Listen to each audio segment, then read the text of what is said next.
Until recently, many believed that the promise of progress in the 21st century would enable us to move beyond the barbaric horrors of the past towards a better and brilliant future. Many believed that we could go about our comfortable lives and that evil will simply pass us by. It will not.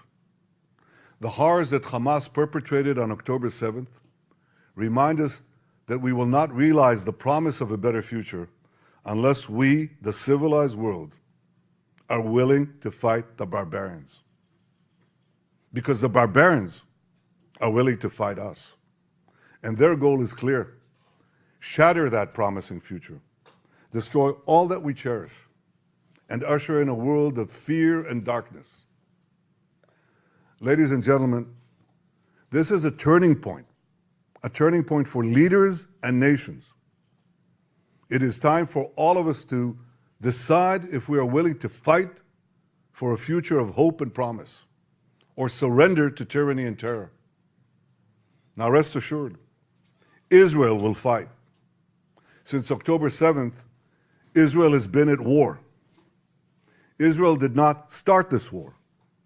Israel did not want this war. But Israel will win this war. Hamas launched this war by perpetrating the worst savagery our people have seen since the Holocaust. Hamas murdered children in front of their parents, murdered parents in front of their children. They burned people alive. They raped women. They beheaded men. They tortured Holocaust survivors. They kidnapped babies.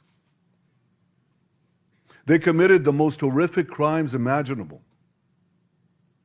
And they're part of the axis of evil that Iran has formed, an axis of terror that works by arming, training, and financing Hamas in Gaza, Hezbollah in Lebanon, the Houthis in Yemen, and other terror proxies throughout the Middle East and beyond the Middle East.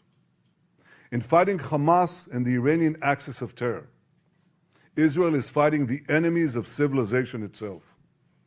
Victory over these enemies begins with moral clarity.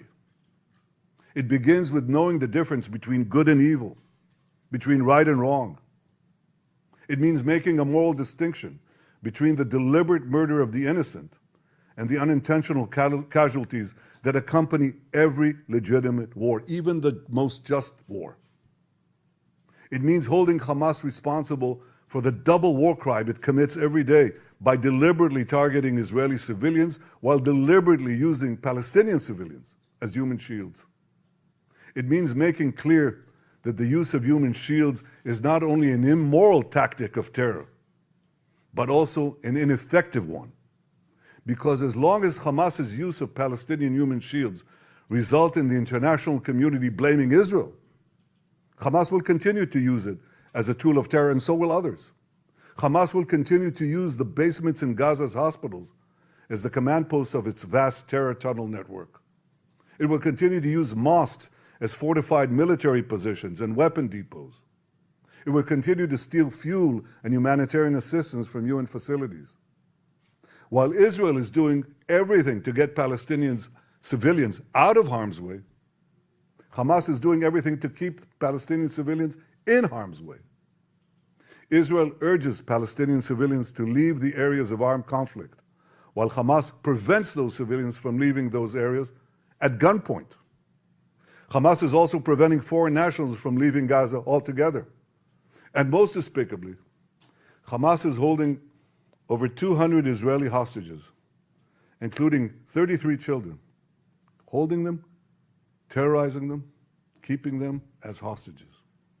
Every civilized nation should stand with Israel in demanding that these hostages be freed immediately and freed unconditionally.